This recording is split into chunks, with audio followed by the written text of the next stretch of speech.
Bonjour tout le monde, j'espère que vous allez bien. Je me présente Loïc Dupéré. Aujourd'hui, je vous anime un retour sur les rondes 2 à 7 du repêchage de la Ligue nationale de 2026, mais aussi un retour sur la première journée du marché des joueurs autonomes de la Ligue nationale. On va parler des échanges qu'il y a eu, des équipes qui ont été les plus agressives, des meilleurs coups, des moins bons coups, et aussi des signatures qu'il y a eu. Je vais commencer avec le repêchage. On va aussi discuter des gagnants du repêchage. Je vais commencer avec, selon moi, le vol qu'il y a eu tardivement au repêchage. Pour moi, c'est Tomáš Švenko. Qui est Tomáš Švenko? Tomáš Švenko, c'est un centre de 5 pieds 11.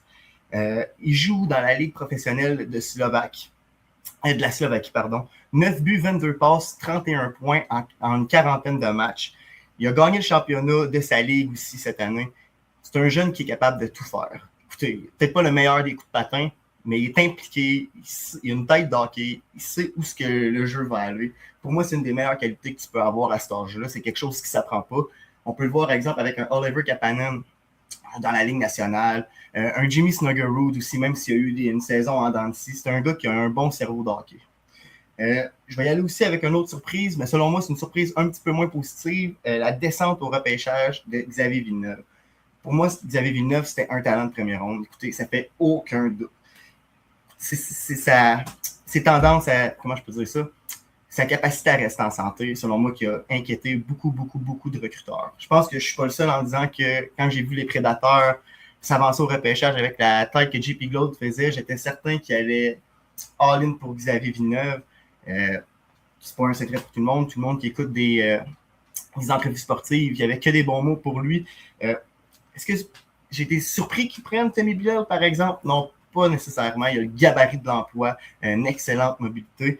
Mais pour en revenir à Villeneuve, c'est où ce qui est débarqué, d'après moi, qui me surprend un petit peu plus. Chicago, c'est pas nécessairement la place où il va avoir le plus d'opportunités, avec un Lev Ushinov, un Korchinski, un Bowen Byram qui va nécessairement avoir la première avantage numérique avec le contrat qu'il a signé, on va en parler tout à l'heure. J'ai de la misère à voir quel rôle que Xavier Villeneuve va avoir dans le futur avec Chicago. C'est sûr que s'il continue à bien se développer, à rester en santé, il peut devenir un asset intéressant à transiger dans le futur. Par la suite, j'y vais avec une autre surprise. Selon moi, Dimitri Borichev se devait de sortir beaucoup plus bas au repêchage. Par plus bas, je veux dire, selon moi, c'était un gardien qui pouvait facilement sortir au premier tour. Si vous ne connaissez pas Dimitri Borichev, c'est un gardien qui joue avec le Yaroslav Lokomotiv dans la Ligue junior de la KHL. Écoutez, c'est un 2,25 taux d'efficacité avec un pourcentage d'arrêt de 929. Il a été fumant. Il n'avait pas nécessairement la meilleure équipe devant lui. Écoutez, 12 victoires, 8 revers, 3 en tir, 3 en temps supplémentaire. Donc, vous voyez qu'il n'y avait pas nécessairement la meilleure des équipes devant lui, puis il affiche un taux d'efficacité remarquable. Si tu compares ça à d'autres gardiens de but qui n'avaient pas nécessairement la meilleure équipe devant eux, je vais y aller avec Daniil Sheikov, qui était avec les Olympiques de Gatineau. Bonne équipe, pas nécessairement la meilleure du circuit. 2,78 avec un taux d'efficacité de 903. Sheikov s'est fait drafter devant Borichev. Là, le point où je veux en venir, c'est que selon moi, Borichev a montré toutes les aptitudes nécessaires. Peut-être qu'il a été repêché aussi loin au repêchage parce qu'il joue en KHL, parce qu'il joue en Russie. Mais en même temps, où ce que j'ai un problème avec ça, c'est que Tobias Trebal, un autre gardien de but, mais lui a fait le saut en Amérique du Nord cette année, oui. 916 d'efficacité, 212 de pourcentage d'arrêt. Moi, je voyais Borichev avant Trebal. Trebal est sorti au deuxième tour. C'est pour ça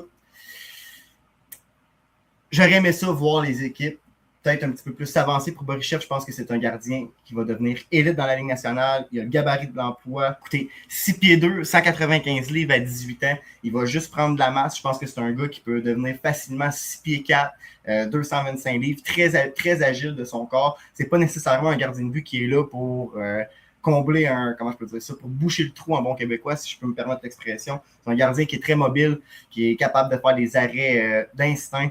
J'aime beaucoup son potentiel. J'ai hâte de voir quel rôle qu'il va avoir avec les Prédateurs de Nashville. Est-ce qu'on va le faire? Quel rôle, est-ce qu'on va le laisser mijoter dans la Ligue américaine jusqu'à temps qu'il perde patience, un peu comme il est arrivé avec un Askarov? J'espère qu'on va lui donner la chance d'arriver dans la Ligue nationale assez jeune, en voulant dire par assez jeune. J'espère qu'on ne va pas le laisser 3-4 saisons dans la Ligue américaine lorsqu'il fera le saut en Amérique du Nord. Finalement, je vais avec ma dernière surprise du repêchage, un autre négatif, Ryan Rubrek. Je ne comprends pas comment il n'est pas sorti au premier tour. Rubrek a le gabarit de l'emploi. OK, il a peut-être connu une saison en dents de scie, mais je pense que c'est un joueur avec un bon hockey IQ. Certains diront que c'est sa faiblesse. Moi, je trouve que c'est peut-être juste l'équipe et l'environnement dans lequel il était. Hâte de voir la suite des choses pour Rubrek.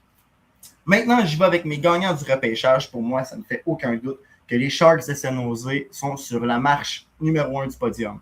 Écoutez, quand tu draftes un Ryan Lynn avec le 20e, 21e choix au total de cet camp-là, ça montre à quel point que, oui, tu as fait des bonnes sélections, mais dans les bonnes sélections, il faut aussi que tu aies un peu de chance. Quand tu as un Keaton Verhoff qui tombe dans les mains au rang 9, au 9e rang de l'encan, écoutez, les étoiles étaient alignées pour les Sharks de San Jose. Ivar Stenberg avec le 2e choix. Comme je l'ai dit souvent, je pense que c'est le joueur qui a le meilleur plancher du repêchage. Tu es assuré qu'il soit un allié top 6. Quelle acquisition des Sharks de San Jose. Je pense qu'il va faire le saut directement en Amérique du Nord. Ça va peut-être être un petit temps d'adaptation pour Ivar Stenberg avant qu'il soit un joueur d'impact dans la Ligue nationale. Mais quand tu as un Macklin Celebrini qui va évoluer à tes côtés, ça peut juste t'aider. J'aime aussi la sélection d'Alexander Karmanov au 201e rang, choix de 7e tour. Écoutez, c'est vraiment un work in progress, Karmanov. Mais s'il est capable de travailler sa mobilité puis un peu son hockey sense, qui sait, peut-être qu'il sera un jour un 7e défenseur. S'il est capable d'avoir une courbe de progression à la Zdeno Chara, rien n'est impossible. Ensuite, je vais avec les Maple Leafs de Toronto. Écoutez-moi bien, les Maple Leafs de Toronto sont passés d'être une équipe avec qu'on n'avait aucune attente en vue du prochain repêchage. Est-ce qu'ils gagnent la loterie, mettent la main sur Gavin McKenna, mais non seulement aussi se trouvent des joueurs qui vont être capables de non seulement combler un chandail, mais aussi t'amener un apport, comment je peux dire ça, de grit intéressant. Avant le marché des joueurs autonomes, les Maple Leafs avaient cruellement besoin d'aide niveau hargne, niveau travail salaud sur leur alignement. Je pense que on est allé cocher toutes les cases, que ce soit à la défensive, que ce soit des ailiers. On est allé chercher beaucoup de poids. Alexander Bilecki, peut-être pas nécessairement le gars le plus grand présentement, 6'1", mais je pense qu'il peut mettre du muscle sur sa charpente. C'est comment il joue que j'aime ça. Il a gagné un championnat avec les Rangers de Kitchener. C'est un joueur agressif, c'est un joueur qui joue pesant.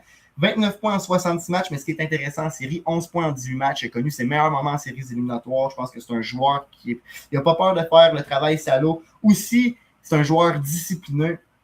Zach Olsen, joueur qui est capable d'aller dans les coins, 6 pieds 1 185, 200 livres, pardon.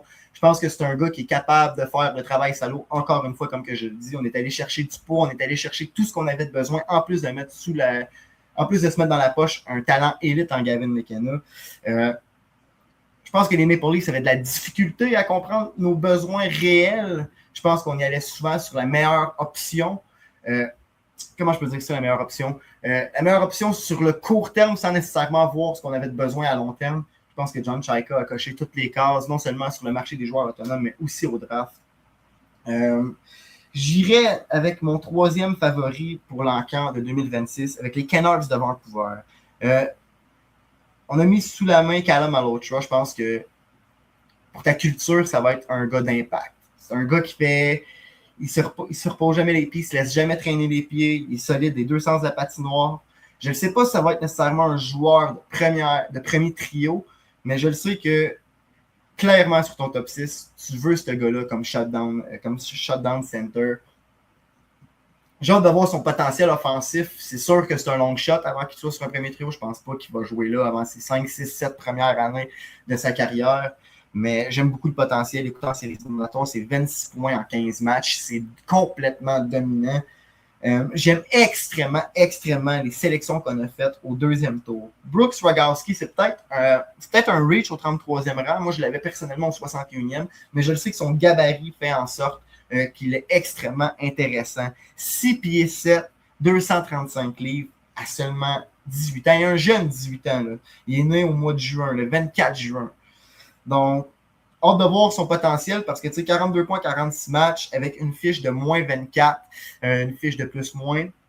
C'est sûr que Oshawa n'avait pas nécessairement le meilleur club cette année, mais Rogowski est un talent raw, pardon. J'ai hâte de voir la direction qu'on va lui donner. Il n'arrivera pas dans la Ligue nationale avant ses 22-23 ans. Mais, écoutez, quand tu es allé chercher un Callum Malhotra, un Brooks Rogowski, comme centre dans ce draft-là, c'est quand même solide, là, je veux dire. Si tu te prépares à te départir d'un Elias Pettersson, tu as probablement un centre top 6 à en venir et un centre bottom 6 qui vient tout simplement dans ce draft-là. C'est d'excellentes prises. Niklas Aram Olsson, excellente sélection. 40 points en 29 matchs avec le Örebro Junior, le club junior du Örebro, dans le fond, dans la ligue professionnelle suédoise. J'aime cette sélection, écoutez. Plus 14, 20 buts, 20 passes. C'est un gars qui peut tout faire. Il n'a pas peur de faire le travail sale aussi. Je pense que ça représente le type de joueur qu'on veut dans l'organisation pour changer la culture et la dynamique de ce club-là. Peut-être connu des moments plus difficiles avec le club senior. 0 points en 16 matchs, mais il n'arrivera pas dans la Ligue nationale présentement. J'ai hâte de voir si on va le laisser baigner en Suède encore quelques années ou si on va l'amener dans le club école des Canucks. Personnellement, j'aimerais le voir sur des patinoires nord-américaines. Hâte de voir la suite des choses pour lui. Je vois avec des mentions honorables d'ailleurs pour l'Encan. J'ai bien aimé les sélections de l'Avalanche du Colorado. Quand tu es capable d'aller te pogner un gars comme Egor Shilov au 43e rang, quand même pas mal. Beckett Hamilton aussi, écoutez, 5 pieds 11, on y va clairement avec le talent, 62 points en 67 matchs. Il a peut-être connu des moments un petit peu en up and down, mais j'aime ce que je vois du Colorado avec des choix au repêchage un peu plus tardif. On est quand même capable d'aller chercher du talent. Sur une banque d'espoir qui en a cruellement besoin, je l'avais placé au dernier rang de ma liste des banques d'espoir. Ensuite, je vais un peu à contre-courant. Écoutez, j'avais détesté la sélection de premier tour des Devils du New Jersey, mais en faisant l'avocat du diable, j'ai pas le choix de dire que j'ai adoré la sélection de Mattias Väinänen au 2e tour. Väinänen a gagné le championnat de l'Ouest dans la Ligue canadienne avec les Silvertips d'Everett. C'est 87 points en 62 matchs. Jouer avec un gars comme Lyndon Dupont, c'est sûr que ça bénéficie et qu'un gars comme ça va en bénéficier. Mais écoutez, 21 buts, 70 passes, un excellent distributeur de la rondelle, un bon lancer aussi. Un gars qui est sur le older side de ce draft-là, il va avoir 19 ans au début de la prochaine saison, mais j'aime quand même la sélection des Devils. Nikita Sherbakov, défenseur polyvalent, défenseur mobile. J'aime beaucoup cette sélection-là aussi. Je l'avais beaucoup plus... je l'avais dans ces eaux-là. En fait, moi, je l'avais borderline sélection de premier tour. 44e, c'est quand même assez proche de ces eaux-là. Je te dirais que Daniel Roussakov aussi, bon gardien de but, 913 efficacité, 1,94 de but de taux d'arrêt. Écoutez, quand même assez dominant. Là. Il a joué 20 matchs dans la Ligue junior russe. Hâte de voir s'il va faire le saut en Amérique du Nord assez tôt dans sa carrière. Je ne penserais pas. Mais écoutez, les Devils du New Jersey, si je n'ai pas tant aimé leur sélection de premier tour, rien à dire sur leur sélection dans les eaux plus tard au repêchage. Les Rangers de New York maintenant, écoutez, personnellement, j'adore Thomas Schrenko, donc je n'ai pas le choix de dire que je vais avec une mention honorable pour eux.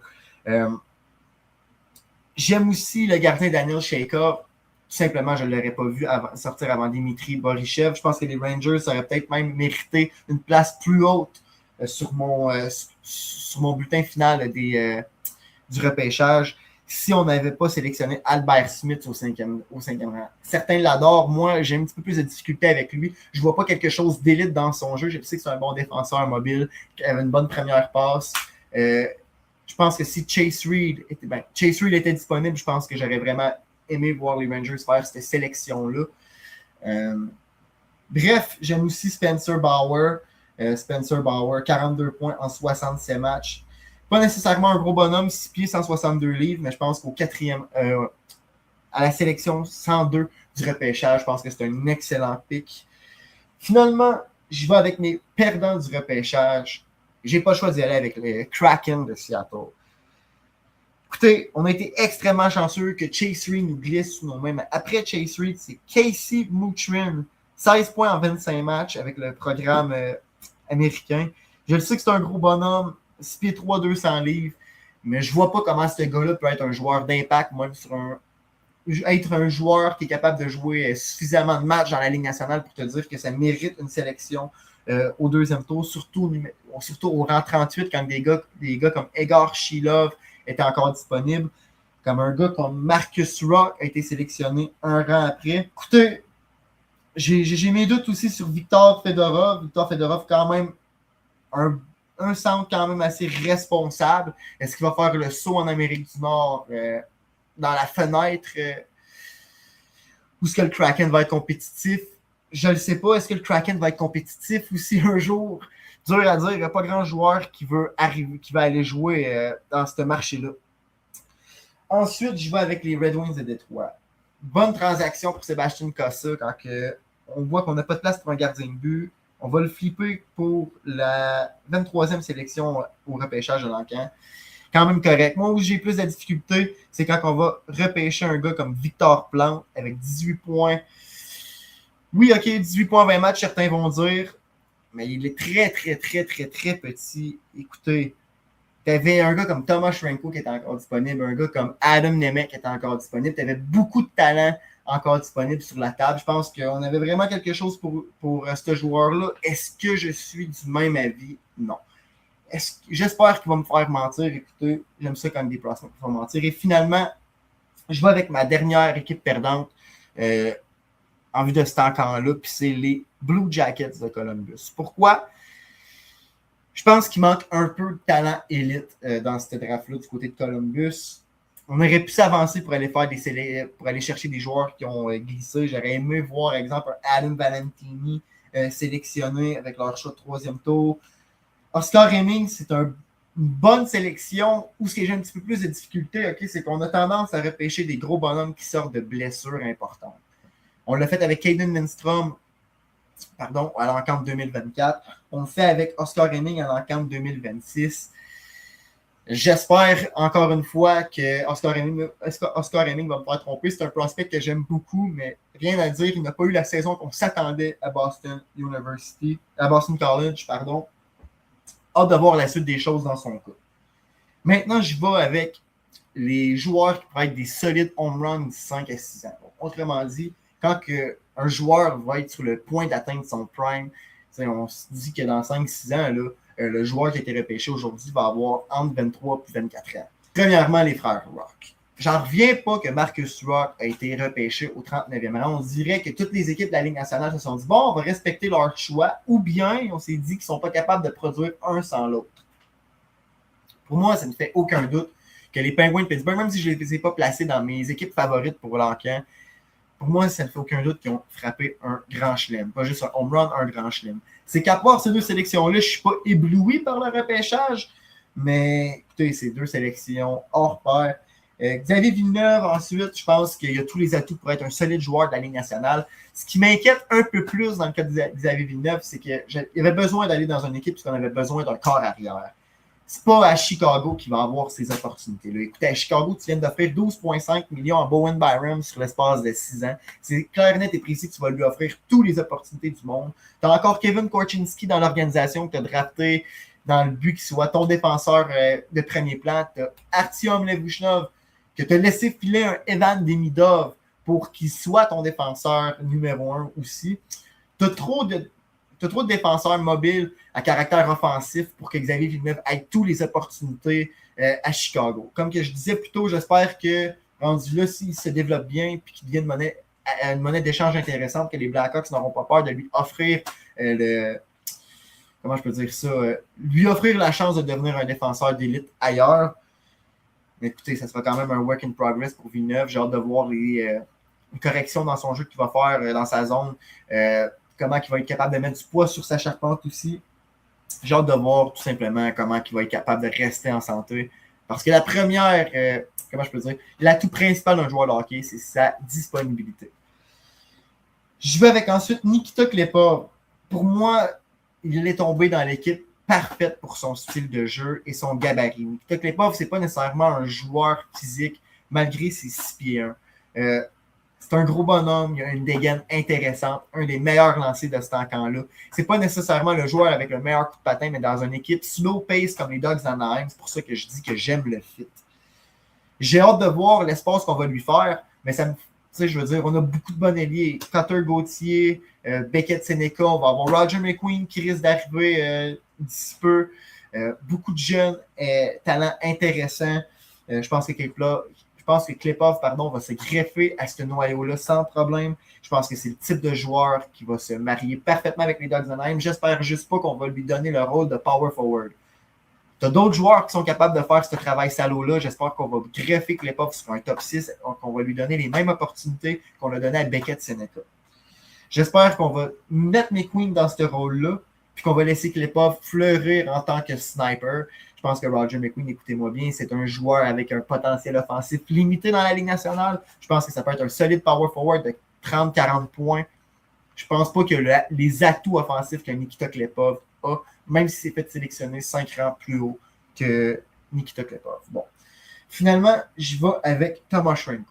J'en ai parlé un peu plus tôt. J'ai pas le choix de mettre Schrenko dans mes home runs. D'ailleurs, je l'ai mis sur mon top 8 de mes meilleurs joueurs, de mes coups d'home run sur le site de Sur la Bande.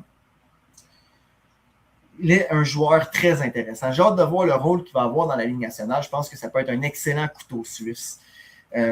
C'est peut-être pas le joueur avec la meilleure accélération, mais j'aime son agilité, son edge sur patin. J'aime sa façon de lire le jeu.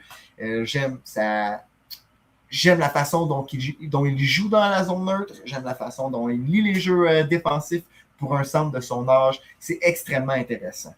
Il est tombé dans une situation idéale, lui aussi, à New York. On a une ligne de centre extrêmement vieillissante. JT Miller, Mika Zibanejad, écoutez, on a Joe Veleno qui risque fortement d'être notre centre de quatrième trio à long terme. Il ne faisait pas le club la majorité de la saison à Montréal, donc on voit clairement le besoin qu'on a. J'ai hâte de voir combien de temps ça va lui prendre avant d'arriver dans la Ligue nationale. Je ne pense pas nécessairement que c'est le projet le plus... Je pense pas nécessairement que ça va être le plus long projet de cet encan-là, en raison de son IQ hockey. J'aime vraiment la sélection des Rangers de New York. J'en reviens pas qu'il soit sorti au 3e tour. Pour moi, c'était facilement un choix de début 2e tour. Si je le compare facilement à un Owen Beck, mais avec un meilleur plafond offensif.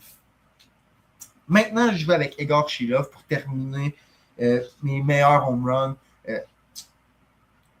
Egor Shilov, je pense que c'est où ce qui est tombé, qui fait en sorte que ça peut être intéressant, intriguant. Dans une équipe qui a une bonne culture de gagnants comme le Colorado et où on a besoin extrêmement de talent dans notre prospect pool. Écoutez, je pense que c'est un match made in heaven pour le Colorado. Maintenant, on va conclure ce review du draft en disant mes déceptions. En disant mes déceptions, je veux dire quel prospect que j'aurais aimé voir atterrir ailleurs. Bon, j'en ai discuté un petit peu, je vais dire, pour commencer, Xavier Villeneuve, mais j'en ai déjà parlé énormément. Je ne vais pas tourner en l'entour du pot. Villeneuve, j'aurais aimé le voir aller dans une équipe comme, exemple, les Blues de Saint-Louis, les Prédateurs de Nashville, même, je te dirais, peut-être les Kings de Los Angeles, une équipe dont on a vraiment besoin d'un corps arrière. Je ne pense pas que Brent Clark est la solution à long terme comme corps arrière. C'est un excellent défenseur polyvalent. Pour moi, ensuite, ça y va avec Chase Reed. J'ai rien contre le Kraken de Seattle. Je souhaite que cette organisation-là soit capable de développer leur jeune talent. Mais quand tu regardes les prises de décision qu'on a prises avec Berkeley Catton, Shane Wright, j'ai de la difficulté de voir comment on va entourer Chase Reed pour faire en sorte que son développement fleurisse. Ensuite, j'irai avec Matisse Preston à Anaheim. Je ne vois pas comment que Matisse Preston va être capable de trouver son chaussure à son pied dans une organisation où on n'aime pas nécessairement les petits gabarits. Un excellent couteau suisse. Moi, je l'avais premier tour, Matisse Preston. Mais Anaheim, je ne sais pas si les opportunités vont être grandes ouvertes. J'irai pour terminer avec un gars que j'ai appris à aimer avec la saison régulière, mais que j'avais quand même un petit peu de difficulté au début, c'est Adam Nemec. Adam Nemec à Ottawa, tout simplement parce que Adam Nemec, c'est quand même un grand joueur, 6 pieds, mais très frêle, 173 livres. On a beaucoup de ce type de joueurs-là à Ottawa. Et avec comment je peux dire? Avec le nombre de joueurs similaires qu'on a, je pense pas que nécessairement c'est lui qui va avoir le plus d'opportunités. Écoutez, premièrement, c'est un ailier. On est bourré à l'aile à Ottawa. Je pense à Drake Batterson. Je pense à Tim Stützle. On a beaucoup de prospects aussi. On a beaucoup de talent, pardon. C'est important. On a beaucoup de talent. Pour les Sénateurs, j'aurais aimé peut-être qu'on y aille dans une autre optique, peut-être un défenseur, peut-être nécessairement échanger ces choix-là pour aller se chercher du talent présentement. Un petit peu sceptique avec la sélection d'Adam Nemec, mais j'aime le joueur en tant que tel. C'est peut-être plus l'organisation, comme que je dis. C'est rien contre les Sénateurs. Maintenant, marché des joueurs autonomes. Qu'est-ce qui s'est passé aujourd'hui avec les Maple Leafs de Toronto? Je suis abasourdi de voir le nombre de joueurs qu'on a été chercher pour notre bottom six. C'est quelque chose qu'on n'avait pas vu en fait avec les Maple Leafs de Toronto depuis un certain nombre de temps. Avant, on y allait toujours avec meilleur joueur disponible ou meilleur joueur à bas prix parce qu'on avait de mauvais contrats. Mais là, avec la montée du cap, on a clairement vu qu'est-ce qu'on était capable de faire avec un état-major qui prenait de bonnes décisions. J'étais sceptique à l'idée de John Chayka au début, mais rien à dire. T'échanges Edolby. Avec la signature de Bobrovsky, on n'aurait pas pu garder Dennis Edolby, qui aurait été disponible sur les waivers si on l'aurait renvoyé dans la Ligue américaine, ce qui aurait été clairement le cas, parce que c'est évident qu'on aurait été avec un duo Stolarz-Bobrovsky à la minute qu'on a fait cette sélection-là. Le point que je veux amener, c'est que tu vas chercher Nick Paul, un gars qui va clairement être ton centre de troisième trio. Tu es allé signer Brandon Duhem à un excellent contrat. Tu es allé chercher Colton Sisson, Jack Roslovic qui peut clairement se greffer à ce noyau de joueurs de troisième, quatrième trio-là. Et soudainement, tu te retrouves d'avoir un des pires bottom six de la Ligue nationale à une des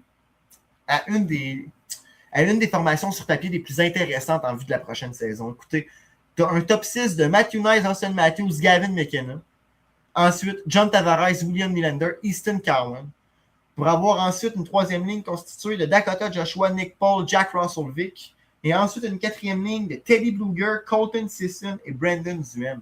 C'est plus du tout la même formation qu'on avait. On n'est plus nécessairement un petit club qui a peur d'aller dans les coins. Tout soudainement, on se retrouve pratiquement avec une version 2.0 du Lightning de Tampa Bay.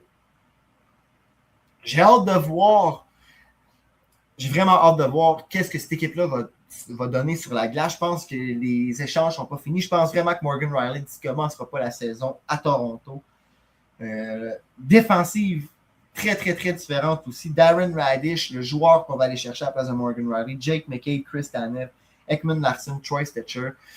J'ai hâte de voir qu'est-ce qu'on va aller chercher pour Morgan Rielly, mais rien à dire. Les Maple Leafs de Toronto sont une des équipes gagnantes de cette première journée des joueurs autonomes. Ensuite, je vais avec la transaction de Darnell Nurse à San Jose. Je ne sais pas si c'est la meilleure transaction qu'on pouvait faire pour les Sharks. Écoutez-moi bien, Darnell Nurse n'est pas le pire défenseur de la Ligue nationale. Ce que je pense où j'ai de la difficulté, c'est de prendre le cap hit au complet. Parce que les Sharks de San Jose, même s'ils ont l'espace sur leur cap salarial présentement, c'est une équipe qui n'aura pas le choix d'offrir des contrats à des Quentin Musty, à des Philippe Bystead, à des Ivar Stenberg, puis à des Michael Neeson une fois que ces gars-là vont tomber une fois que ces contrats rookies-là vont tomber à échéance. Avec l'argent que tu as donné à Mason Marchment, avec l'argent que tu as donné à Jacob Trouba, avec l'arrivée de Darnell Nurse, soudainement, tu te retrouves avec beaucoup, beaucoup de gros contrats pour une durée de temps quand même assez longue.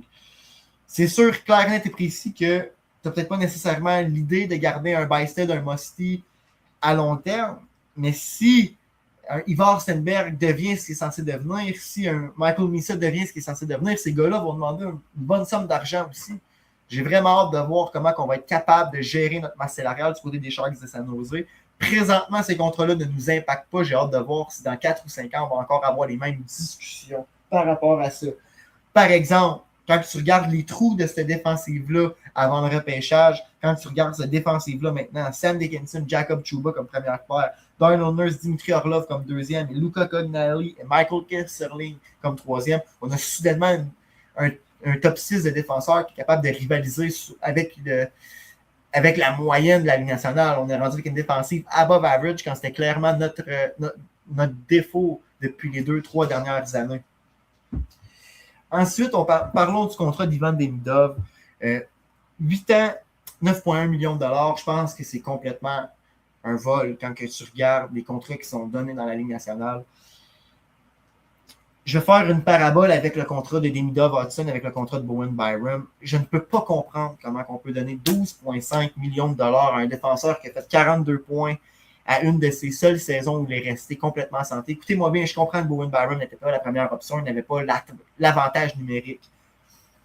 Mais 12,5 millions, c'est un méchant pari sur un défenseur qui a joué 1 à 2 saisons en santé dans la Ligue nationale. Je comprends que Bowen Byram t'amène un pedigree de gagnant de la Coupe Stanley.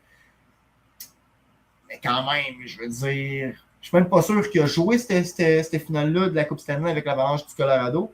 Et de deux, c'est un gars qui n'a pas nécessairement, comment je peux dire, le upside d'un Kel McCarr, d'un Lane Hudson, d'un Quinn Hughes.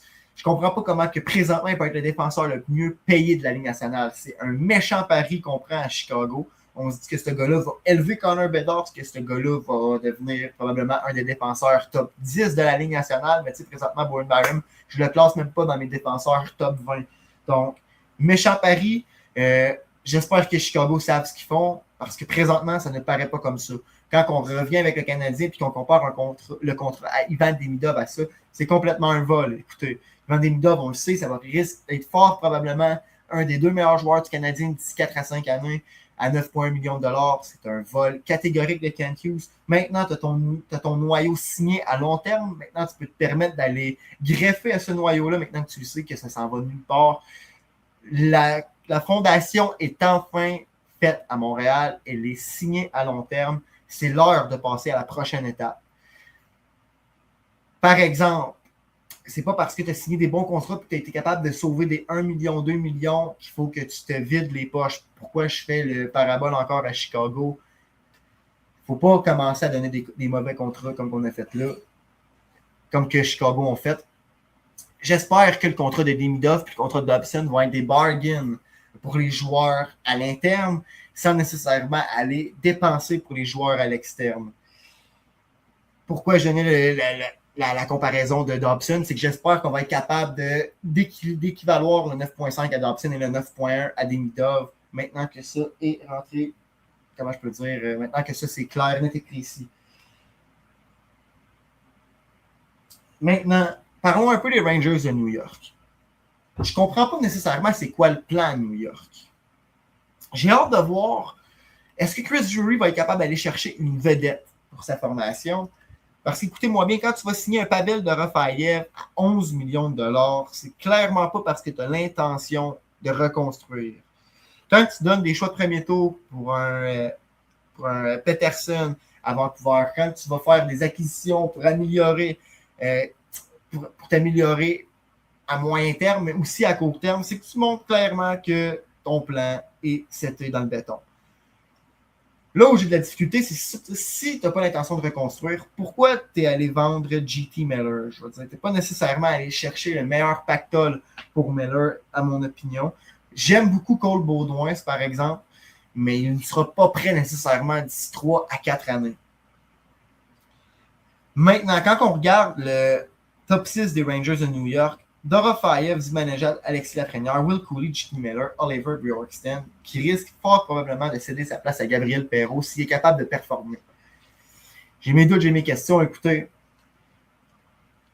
je le sais que notre choix est protégé de top 10, mais même à ça, un choix entre 10 et 15, c'est important de les avoir, ces gars-là. Tu peux avoir une pépite qui te glisse entre les mains. On l'a vu avec Nikita Klepov, on l'a vu avec un J.P. Holberg qui est même tombé au 23e rang. Tu peux avoir des joueurs très, très, très talentueux qui te glissent entre les doigts en échangeant des choix au repêchage. Et chaque choix est important quand dans la situation des Rangers de New York, où on n'a pas nécessairement la meilleure banque d'espoir et où on est pris dans le no man's land. Ça va vraiment être selon Igor Shesterkin. Si Shesterkin connaît une grande saison, qui est capable de garder sous sa tête, ça me fait vraiment penser au genre de club que le Canadien mettait devant Carey Price, les Rangers de New York présentement. C'est quand même assez similaire. Maintenant, allons-y avec mon dernier sujet. Quel bain de sang dans la division atlantique et dans l'Est en général. Quand tu regardes toutes les acquisitions que les équipes de l'Est ont faites pour s'améliorer, on a clairement compris le message. Les puissances sont rendues là. Les Capitals de Washington ont montré qu'ils n'avaient pas l'intention de répéter une autre saison où on n'a fait pas les séries éliminatoires. On est allé se grossir. On a compris qu'on n'était pas l'équipe la plus rapide sur la patinoire. Écoutez, Jordan Kyrou amène une bonne touche d'offensive. On a quand même payé extrêmement cher pour faire ses services. Mais voici ce qu'il y en est. Quand tu veux un joueur d'impact offensivement, quand tu penses que c'est un bon fit pour ton équipe, tu n'as pas peur de faire les acquisitions. Je pense que Connor McMichael avait un potentiel offensif limité. Je pense que c'est un excellent centre two-way qui avait un bon potentiel tout de même. Mais je pense qu'un centre qui peut te rapporter 40 à 50 points, c'est discutable si tu amènes un gars que tu penses qu'il peut faire le point par match dans ton équipe, bien entouré. Tu risques d'avoir une première ligne de Alex Ovechkin, Dylan Strome et Jordan Kyrou, ce qui est quand même assez intéressant. Ensuite, j'aimerais voir Alexis Protas, Tom Wilson, Pierre-Louis Dubois, Ilya Protas, Alex Tuch, Ryan Manners. Ça pourrait être quand même un top 9 assez intéressant à Washington. Quelle amélioration ce club-là a fait.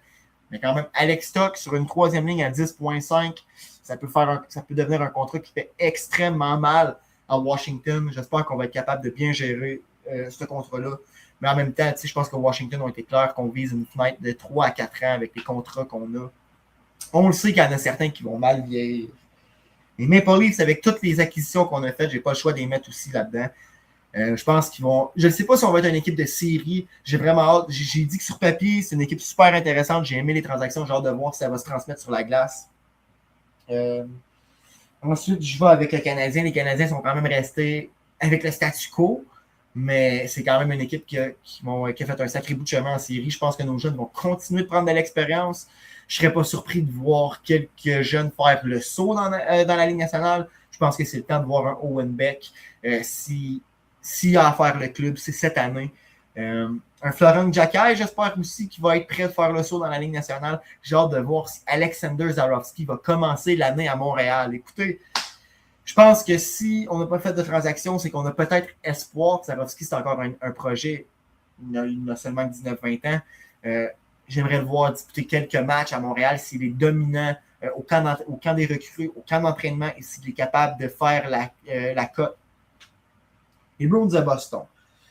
J'ai aimé la transaction de J.J. Peterka. Ça fait mal vieillir cette transaction-là du côté du Mammouth de Utah. Je pense qu'on a mal évalué les aptitudes à Peterka avec notre club. Je pense qu'on voulait utiliser Peterka comme un power forward. Peterka, ce n'est pas ça, même s'il a un gabarit intéressant. Je pense qu'au côté d'un Pavel Zacha et d'un David Pasternak, il ne peut que te donner un plus. J'ai hâte de voir quel trio qu'on va faire à Boston. Je pense qu'on manque encore un peu de talent sur le top 9. Mais avec Fraser Minton qui va prendre de l'expérience du galon, sky's the limit pour les Bruins de Boston si on continue de faire des bonnes transactions comme ça. Je pense que le Lightning de Tampa Bay, c'est une équipe qui a pris un petit step back. J'ai hâte de voir si Julien Brisebois va être capable de sortir une carte cachée de sa manche. J'irai avec les Astérix, par exemple. J'ai 2 Astérix. Pour moi, c'est les Penguins de Pittsburgh puis les Sénateurs d'Ottawa.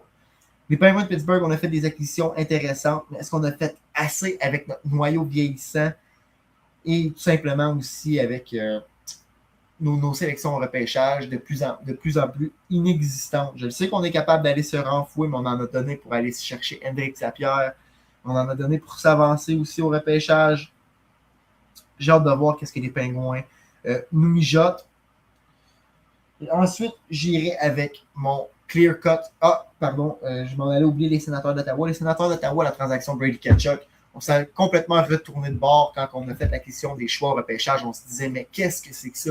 Où est-ce qu'on s'en va? Est-ce qu'on s'en va à la reconstruction? Steve Stéos a vite fait le point. Il nous a vite montré quelle était l'intention. Je pense que Will Eklund s'ajoute sur un top 6 intéressant. J'aimerais quand même voir un petit peu plus de firepower. Je pense qu'on a l'espace sur la cap salariale pour donner un contrat à un joueur. Faire un offre hostile à un joueur intéressant. Même essayer d'aller dissuader Jason Robertson de Dallas. Ça va être. Je sais que Robertson a dit qu'il ne voulait pas jouer à Ottawa, mais tu dois d'essayer de faire une grosse transaction pour aller, ou une grosse acquisition pour aller aider ce outil-là. Will Eklund, c'est intéressant pour ton top 6, mais je ne sais pas si c'est un joueur de premier trio en ce moment. J'aimerais le voir aux côtés d'un Tim Stützle. Mais bref. Voyons voir qu'est-ce que le futur nous réserve du côté des Sénateurs d'Ottawa. J'ai hâte de voir sur la glace. Ce fit-là va être intéressant. Mais clair, l'équipe qui est le plus perdant pour moi là-dedans, c'est les Red Wings de Détroit. Même si tu as fait la signature de Victor Arvidsson, quand ton capitaine demande un échange, c'est jamais gagnant. Tout le monde va low bar Dylan Larkin, maintenant qu'on le sait. Comment je peux dire? Maintenant que les équipes savent, maintenant que les directeurs généraux savent où ce qu'ils veulent aller. Puis la liste, c'est pas la plus longue. C'est dur à dire nécessairement, même s'il va se faire transiger, parce qu'on sait que Stevie Yzerman, c'est pas nécessairement le DG qui ressent le plus la pression. Ça te donne une ligne de centre complètement vide sans Dylan Larkin. Écoutez, Andrew Cup, Nate Danielson, JT Comfort, je vois pas qui pourrait prendre cette place-là sur la première, sur le premier trio. C'est sûr que tu vas aller te chercher un centre capable de jouer là présentement dans cette transaction-là, mais quand même. Quand ta division a fait autant d'acquisitions, en fait, allons-y directement droit au but. Ça fait 3 ans que les Red Wings de Détroit manquent les séries de peu avec une débandade en fin de saison régulière.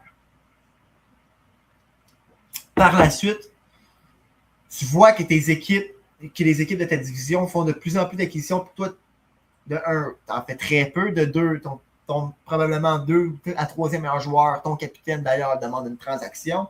Je parlais de Dylan Larkin, là, tout simplement. Je ne parlais pas de 2 joueurs. Je ne sais pas comment que Détroit vont se relever de ça. Je ne sais pas qu'est-ce que Stevie Y va faire, mais clairement, selon moi, ça annonce le temps de la retour à Détroit. Je peux te nommer 6 équipes dans la division qui risquent d'être meilleures que les Red Wings. Pas juste dans l'Est, dans la division. Le Canadien, le Lightning, les Panthers, les Bruins, les Sabres et le Lightning, et les Maple Leafs. Je veux dire, j'ai hâte de voir quelle direction qu'on va prendre à Détroit, mais pour moi, c'est les gros perdants de la date limite des transactions et du draft de la Ligue nationale. Même si on est allé chercher J.T. Holbert, que pour moi, c'est un joueur qui peut devenir un grand chelem, un coup-circuit. C'est très, très, très, très, très beige comme date limite des comme journée des joueurs autonomes. J'aurais aimé voir Détroit aller faire l'acquisition d'un Maverick Bourque. J'aurais aimé Détroit voir aller faire un gros push pour un Jason Robertson. Sinon, pour un joueur qui tombe disponible, qui n'est pas nécessairement disponible, mais aller vraiment gratter autour du pot, vraiment aller chercher le gros lot. Mais bref, je pense que ça représente bien les dernières années à Détroit. On est hésitant dans nos décisions, puis quand on prend des décisions, on se trompe. Fait que c'est tout pour moi. J'espère que cette émission vous a plu. Fait qu'on se revoit bientôt pour un nouveau suivi des nouveaux épisodes sur le site de Sur la Bande. À bientôt.